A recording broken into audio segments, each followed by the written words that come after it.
Welcome and thank you for joining this masterclass on how to become a virtual assistant. I am so excited that you are here, and I'm excited to share my knowledge from my journey on how I became a virtual assistant and what I learned so I can help you start your journey, or maybe you're already in the beginning stages of it. Becoming a virtual assistant was probably the best decision I have ever made, and it has truly changed my life. There's definitely ups and downs, but I really would not change it for the world. It was definitely the best decision that I have ever made. So I have learned a lot. I've not that I necessarily have any regrets, but there's a lot of things I would have done differently in the beginning stages if I found the right mentor, or there's always more to know or something. So I'm hoping I can at least pass my knowledge along with what I've learned and what I would do differently if I were to start this all over again. So I'm going to get started. I want to try and make this as bite-sized as possible, so I don't want to ramble on too much.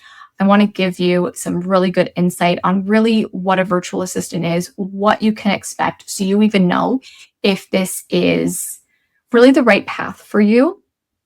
And then just some steps on kind of how to know and if this is really meant for you, if you have the drive for it, if this really aligns with you, because this definitely isn't for everybody. And I know there are a lot of misconceptions and confusion on what really a virtual assistant is. So I really want to answer those for you so you know before you've already spent maybe a few months, few weeks getting this business started as a virtual assistant, and then you come to realize this really isn't for me. So I want to try and answer as many questions as possible, but in a short amount of time, so you have a really good idea if this truly is the path for you and how you can start to become a virtual assistant if it is aligned with you. So this masterclass is really for anybody who has seen probably some Instagram reels, been on Facebook, and you've been seeing a virtual assistant's life, or as a virtual assistant, you can do this, you can work from here, and you're curious and you've already started Googling a little bit more what a virtual assistant is, how can I get started, how much can I make, what do I do? So if you're in that very curiosity stage, this is definitely for you. You may already have a kind of gut feeling that this is your path. You may even know somebody or have a friend of a friend, perhaps a past coworker quit, or a current coworker just quit to become a virtual assistant. And you might have this gut feeling just from what you already know that this is the path for me, but you just are not really sure how to get it off the ground. You may already have a lot of administrative experience, and you're just really craving that kind of time, location, and financial freedom. If so, this is definitely for you.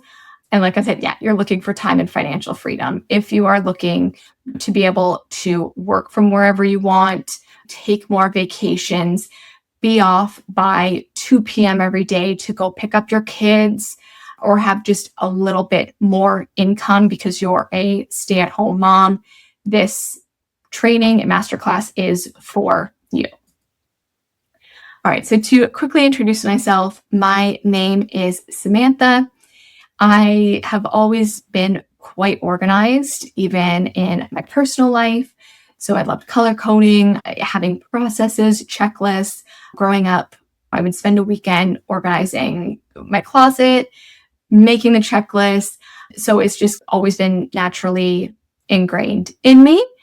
So after high school, really any job I got was in an administrative role in some capacity. So through mostly the hospitality industry, but also in the automotive industry.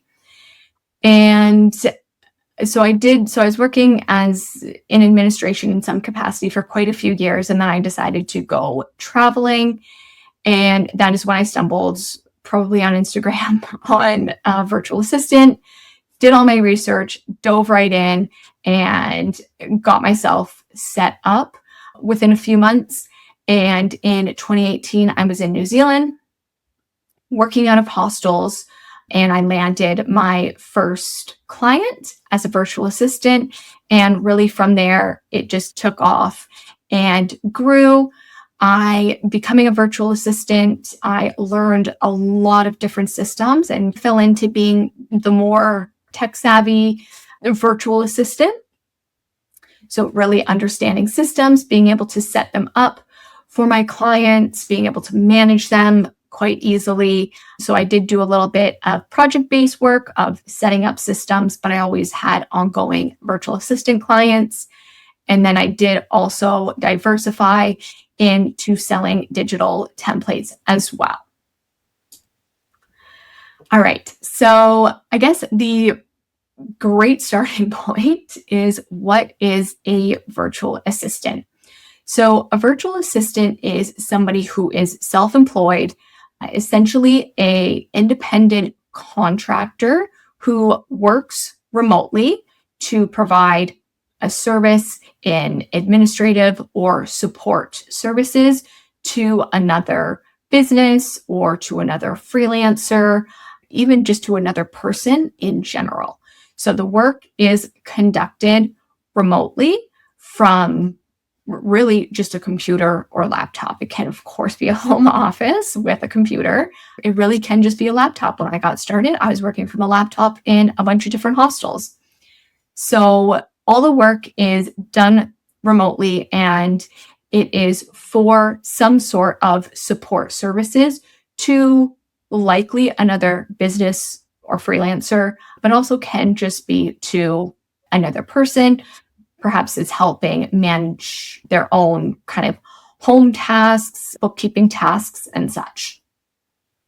So yeah, like I said, you can work from anywhere as a virtual assistant.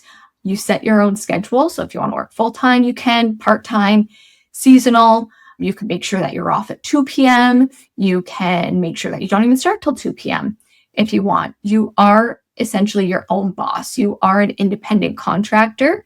So it is very similar, maybe not similar, but the structure, you are just like a virtual assistant is, the structure behind it is very much just, say, a plumber, like a labor contractor. They're providing a service. So is a virtual assistant. The equipment that you need as a virtual assistant is your computer and internet to provide the service. You don't need to go to somebody's house, whereas somebody like a contractor in a labor role, like a plumber, yes, they do have to go to somebody's house, but they are still selling a service and they are bringing their own tools. Your tool is the internet, and your computer and your work area is just wherever you want, whereas a labor contractor needs to go to perform the service. All right, so what do virtual assistants do? So remotely, they provide other individuals, likely businesses and freelancers, administrative, technical, or creative support for either one-off tasks or ongoing tasks for those other individuals. Now, typically as a virtual assistant, what you are helping others do and the tasks that you're taking off of their plate typically fall into three main buckets: administrative, creative, or technical, like systems, setups, and such. So as a virtual assistant, you can kind of offer services and kind of have your hand in all three of the buckets, maybe just two, maybe just one, maybe mostly one with another one a little bit. So it is completely up to you and your skill set. You might start out as a virtual assistant, and most do. I know I did mostly as more administrative. However, in time, as you get more experience and you see what you like to do and what you're good at, you can offer and expand your services and kind of get your hands in more buckets if you wish.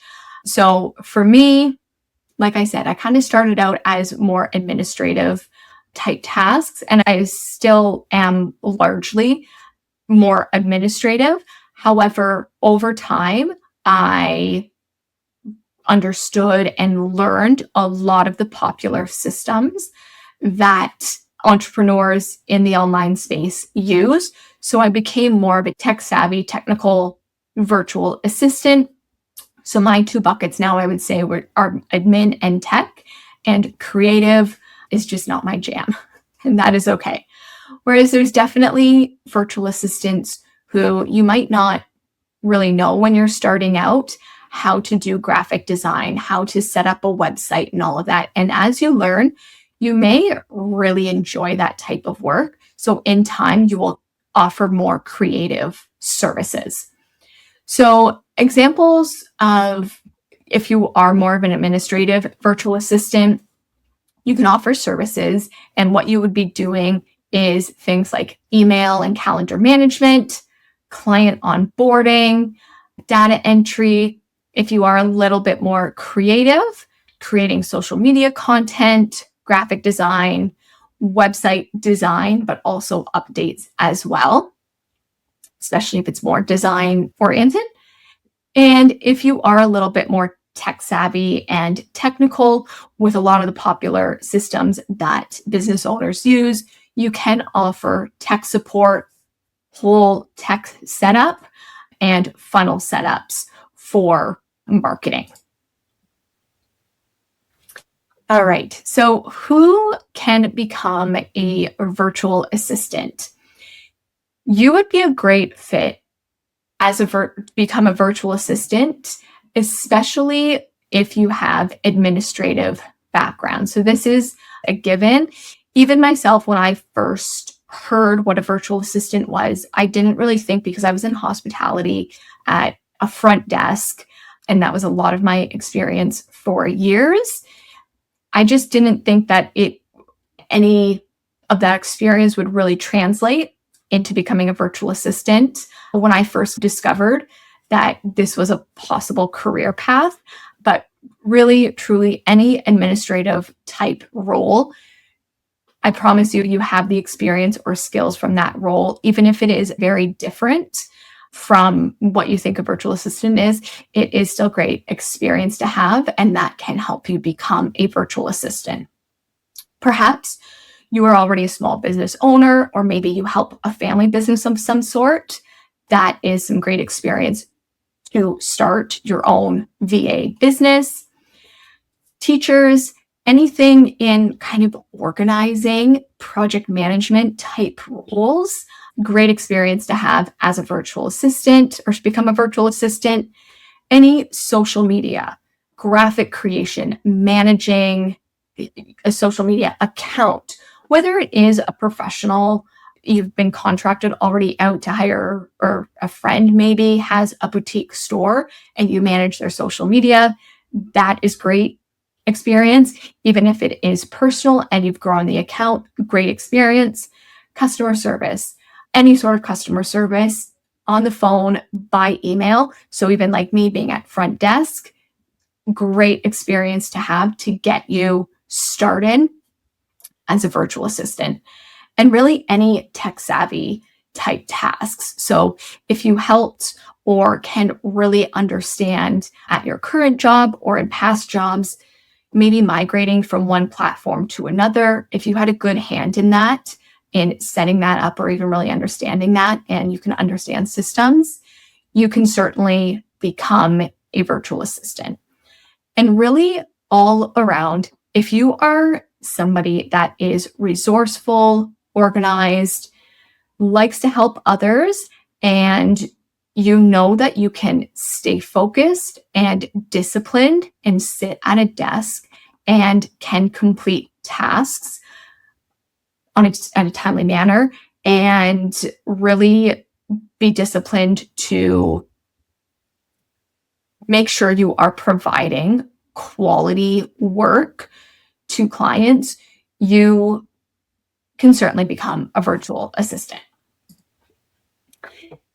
Now, if you're still not really sure if being a virtual assistant is for you, I would recommend to not pursue this career or starting this business if you know that you are somebody that is not overly disciplined and you need somebody constantly at you to get things done in a timely manner.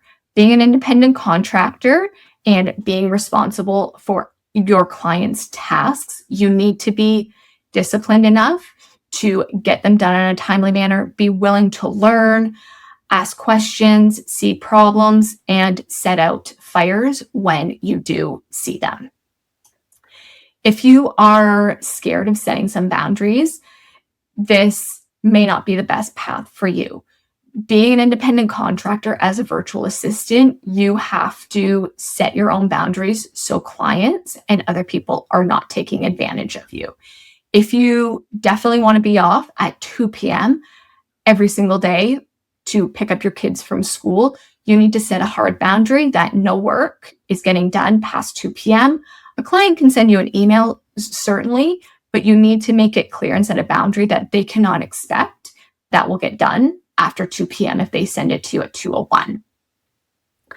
If communication really isn't your jam and do not provide communication clearly and succinctly to others, and you don't really like to talk to other people, even if it is through emails and such, a lot of the communication is definitely emails or text-based, even like through Slack and such. But if you don't like getting any of those notifications or responding in a timely manner, this is not the path for you.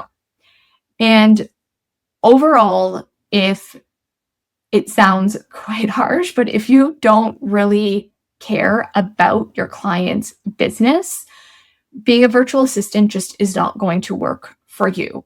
They will not keep your services. They will not share your services with others, and the dream will die quite quickly, just to be frank.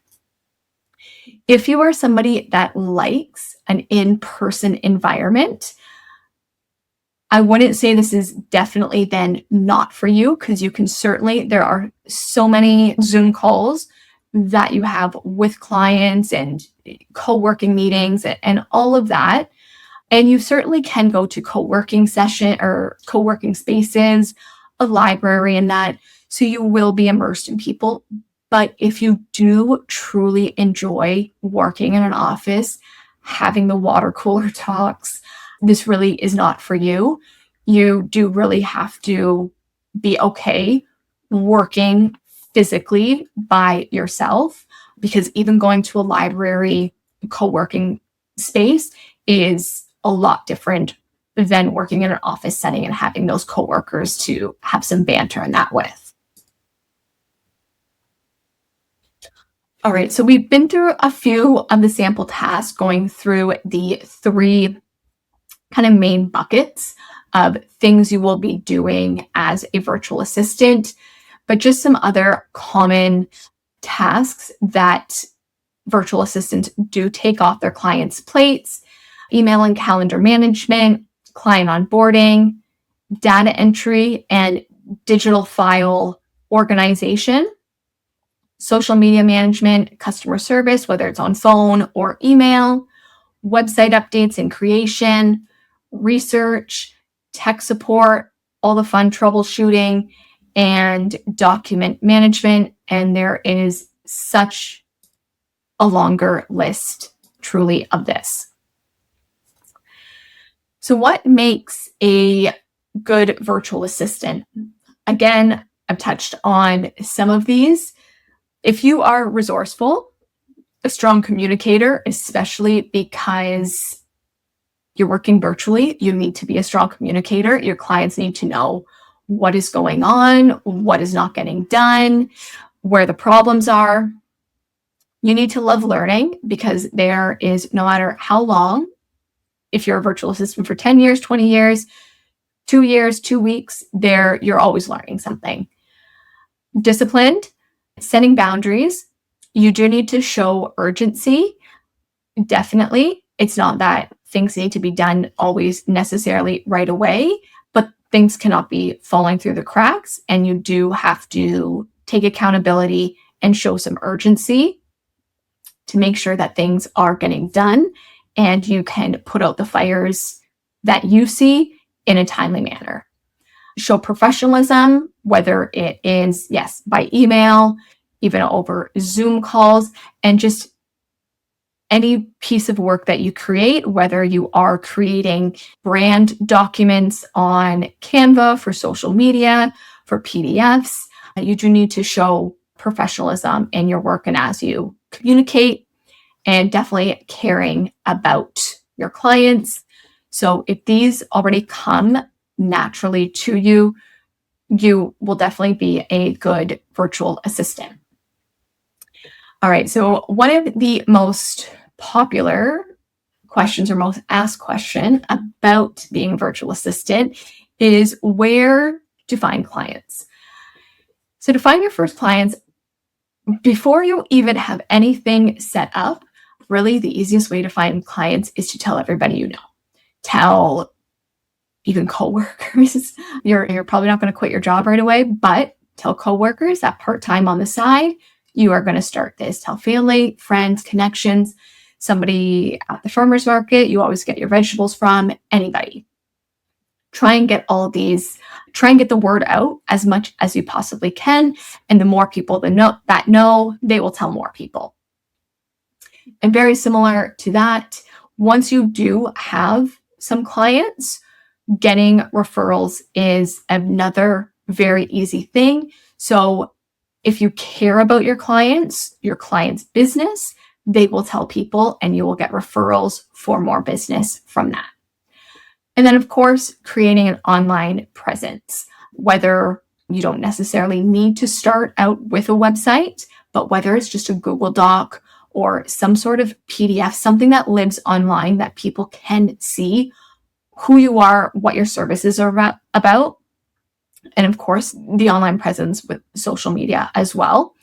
Just something online for people to view and land on and get some information about services, pricing, and contact information.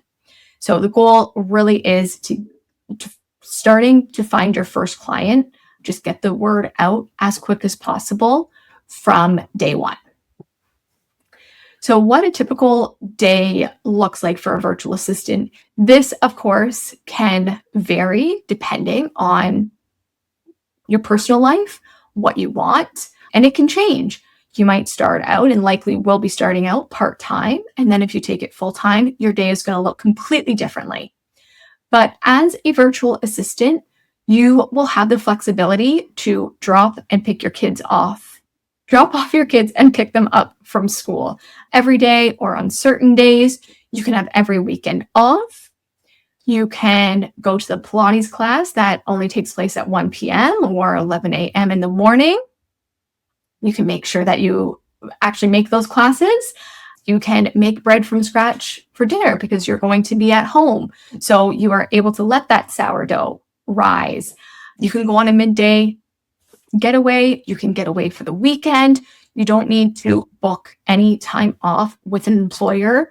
You can set your own schedule and your own week, when you're working, when you're not working.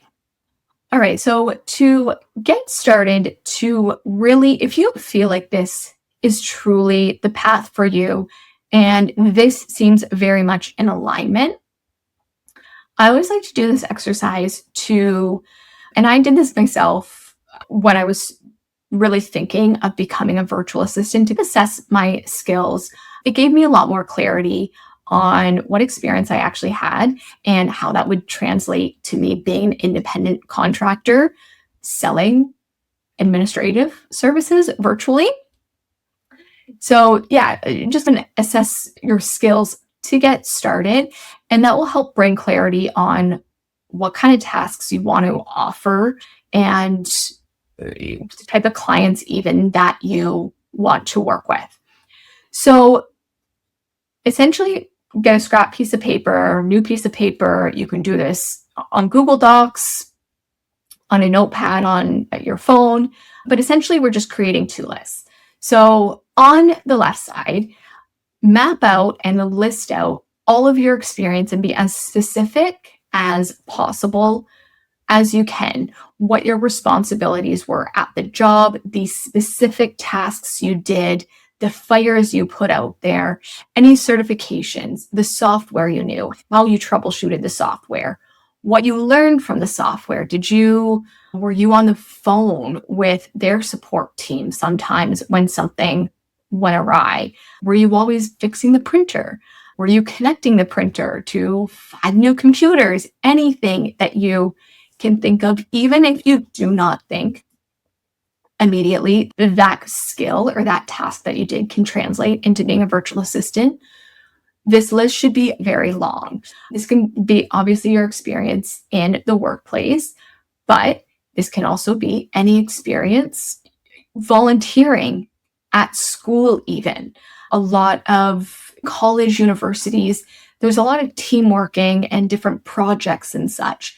So and this list may take you a few days, you'll do it a little by little. Try and make it as long as possible and really think about different experiences in your life. Even if you help out at your kid's school, you've helped out with a family business, friend's business, any little task with, what has kind of built your experience and built even, like your character, your knowledge, your passions, your traits, your work ethic, everything on the left-hand side.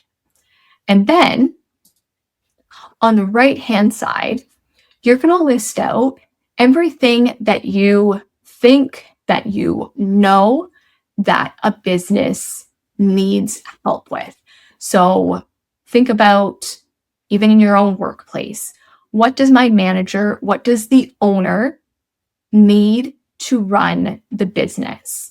What does my friend or my family who has a boutique shop, a lawn cutting business, even another contractor, a plumber, an HVAC contractor, what do they need to run their business? And this list should also be quite long and be very specific on what a business needs. Ask a friend, ask a family member, Google, list out everything that you can possibly think that a business would need on the right side of the piece of paper or another list. Once you have your two lists, and this is why I just did this on a scrap piece of paper, because then you want to draw lines and connect your experience on the left-hand side to what you know business owners need help with to support their day-to-day tasks, to keep their business alive, and to help it grow. So this is where you can really see the experience and gain clarity and likely confidence, because I know I gained some confidence from this as well, seeing what I actually know how to do, what I have the experience in, what I'm good at, and connect it to what I know other business owners need. So even a lot of my experience with customer service, yes, in hospitality, but then I was able to see and get clarity and more confidence that there's a lot of other businesses that need customer service support that are very different from the experience that I have. Your lawn cutting business, an HVAC contractor, an online educator, makeup artist, even.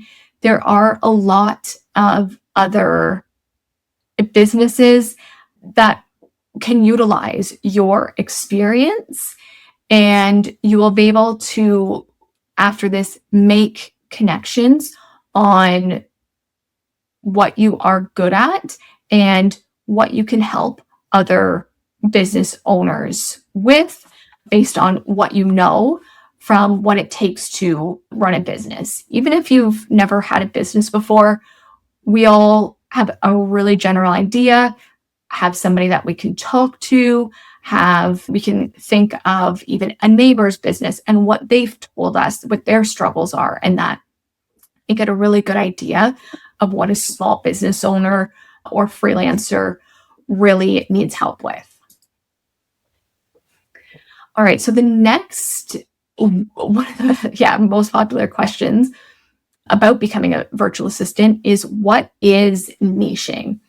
So niching really is, how I would describe it is, becoming more specific about who you can help or what you can offer. For example, being a social media manager is a niche. You are managing specifically social media. You are not doing website updates. You are not doing inbox management. You are managing social media content. A further niche from that is maybe being a social media manager only to therapists, or only to makeup artists, or only to bookkeepers. And that would be a further niche. Tech VA, so somebody that sets up CR project management, platforms, website updates, and this can be an ongoing service or more of a project-based one, but that is definitely a niche. You are providing technical virtual assistant support.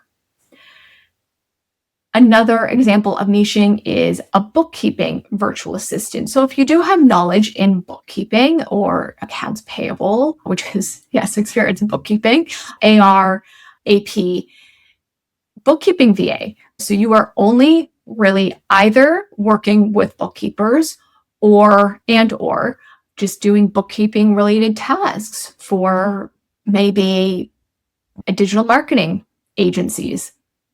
They have a lot of moving parts, so they might just need a virtual assistant just for their bookkeeping related tasks. You can also niche right into an industry. So there are real estate virtual assistants, Airbnb management, also home management. So there are quite a lot of people now, it's becoming more popular, is having kind of a home virtual assistant. So helping a household manage appointments, making sure licenses are up to date, when their insurance is renewing, reviewing policies and things like that. So people that are maybe busy professionals or maybe have a lot of kids, home kind of management is becoming a niche. Now, when you are first starting out, honestly, I would highly recommend to not worry about niching at all. Take some time and understand and be patient and learn who you like to work with, the tasks you like to do. And in time, you will likely just naturally niche. And that was my experience. I started out definitely more administrative, just very general. And I slowly became a more tech savvy VA. And now I do both. However, if you do have a lot of real estate experience, or you are a bookkeeper or have that experience, then maybe niching in the beginning makes a lot of sense. However, if there is not something like that sticks out to you and really feels aligned with niching, I would not worry about it in the beginning. And you will probably hear a lot of online noise about it, but please, at least my advice is, I spent a lot of time on worrying about it, and it just cost me time and made me more confused. So if something feels aligned with you, true niche down and be specific about an industry, a type of person you want to work with, or a specific service that you want to offer. If that is in alignment with you, then do it. However, if it just does not feel right and feels like you're pushing to find a niche, I would not worry about it right now, because it will likely naturally come to you in time. The three, I would say, common and service structures for a virtual assistant are hourly, pricing, just like kind of being an employee, you are charging for actual time worked. So if you only work 3 hours, you are billing them for 3 hours at the rate, and that is it. And you can likely invoice monthly. I would say probably the industry standard is to invoice monthly. You can invoice however you like, but I would say monthly is probably the standard. So hourly pricing, if you only work 3 hours that month for somebody, you are billing them 3 hours. Monthly retainer, this is paid upfront for a set of hours. So this is my preferred method and what I have been doing for the majority of my virtual assistant journey is, say, upfront on the first of the month, a client has a 10-hour retainer with me. I bill them for 10 hours. They pay for 10 hours on the first of the month. So then that month, they have 10 hours to use and give me tasks for.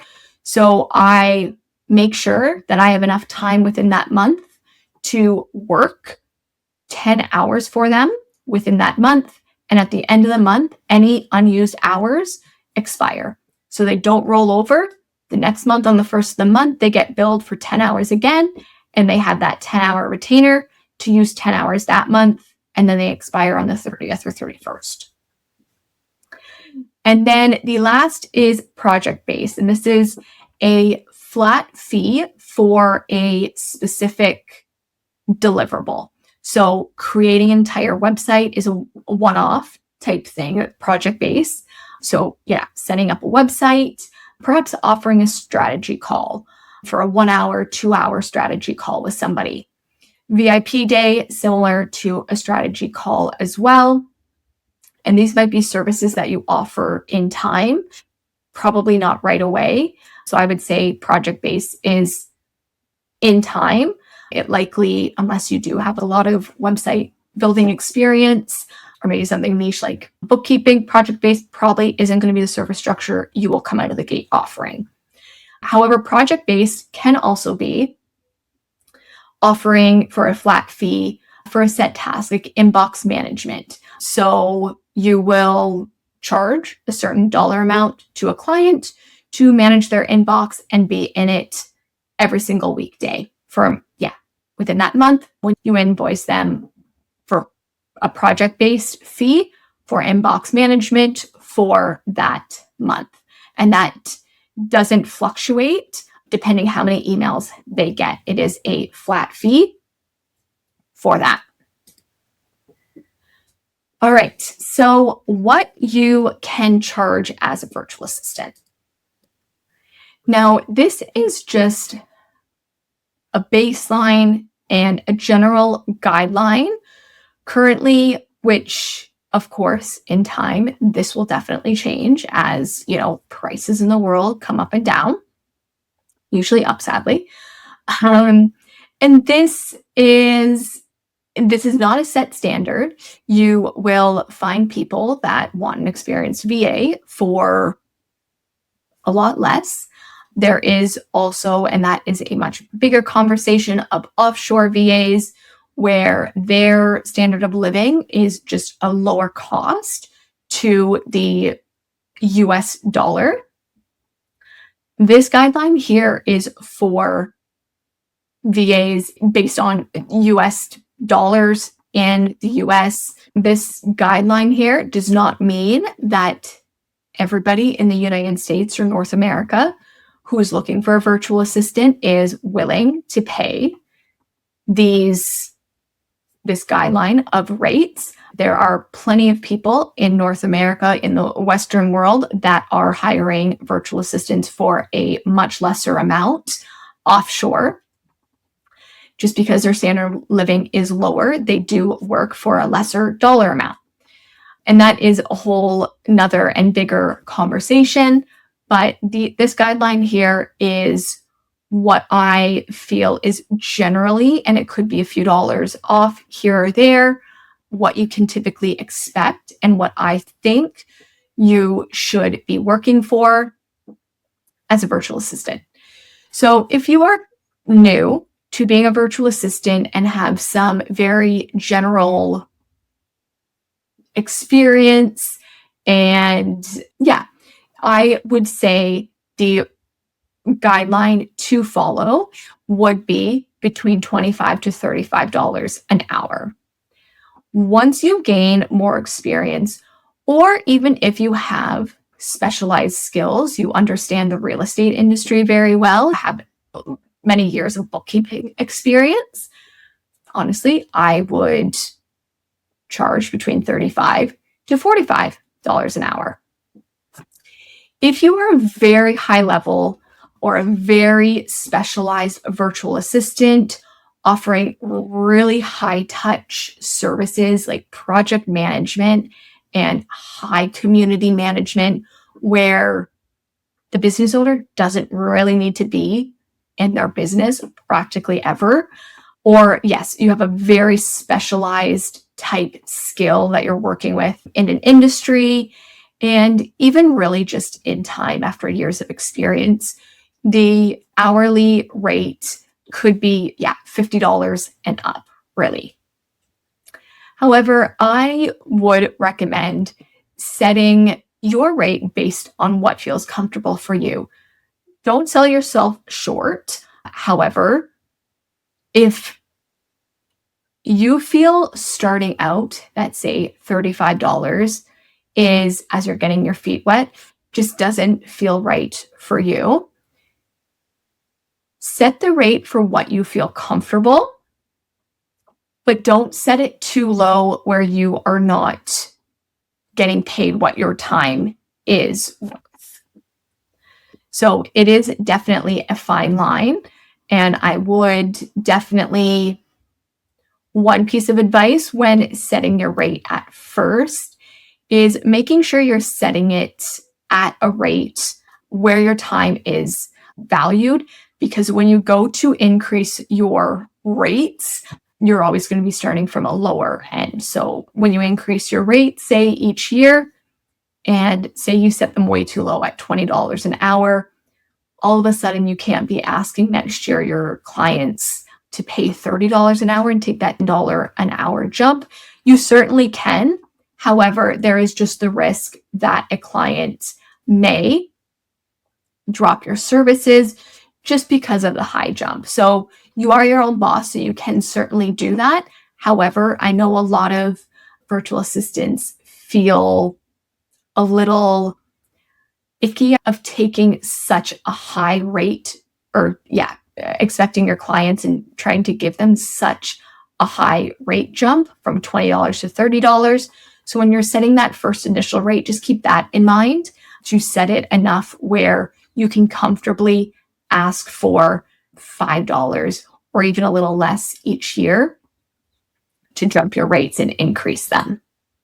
All right, so the best time to start to becoming a virtual assistant, I'm sure you've probably heard this saying before, even in investing, and that the best time to invest in Bitcoin was 10 years, I don't even know, 5 years ago, 10 years ago, but then the second best time is now. But truly, I think that 100% does apply to being a virtual assistant. If this feels like a calling and this feels really in alignment to you, even if a boom happened of virtual assistants and you think the market is saturated, I promise you it is not.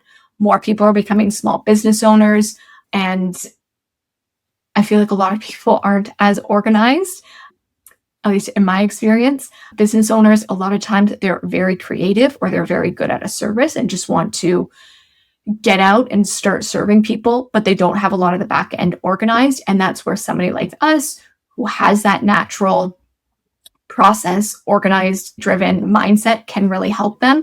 So there's more and more people who want the financial and time freedom, and they're starting businesses or their own practices, whether they're a therapist, a physiotherapist, anything like that. And they need somebody to help manage the back end. And that is where somebody in our skill set of being organized can really help them.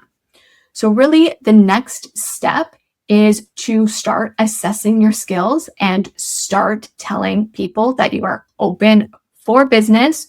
You are taking on virtual assistant clients and have them really tell everybody that they know. So I hope this has given you a really great overview of what a virtual assistant is and how to start really getting things together, how to structure your services, how to structure your rates, what you can possibly offer.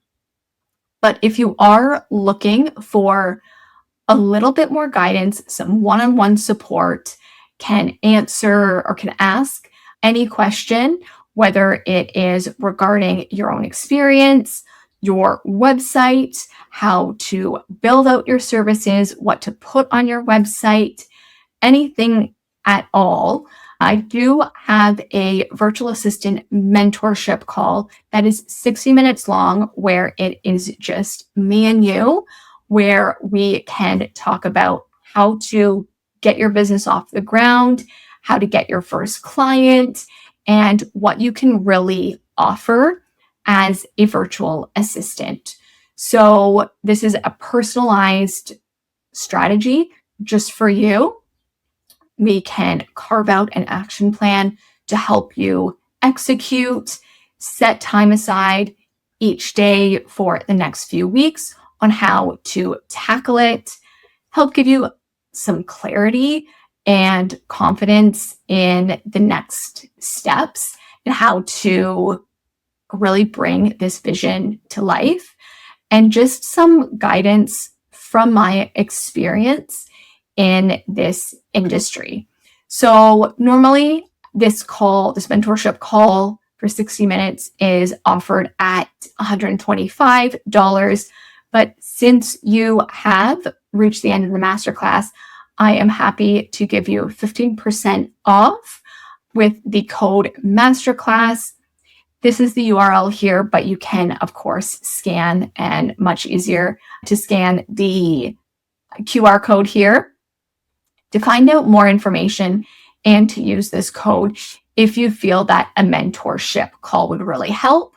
I know I did a mentorship call when I was in, probably the first few months of really discovering what a virtual assistant was and building my business. And it really, truly gave me just a lot of clarity on how to structure my business and what to offer clients, and really just help me hone in on my action plan on what I should really be focusing on and what was wasting my time. So that is having a mentorship call for me back in 2018 really helped and transformed and set my journey in a positive direction.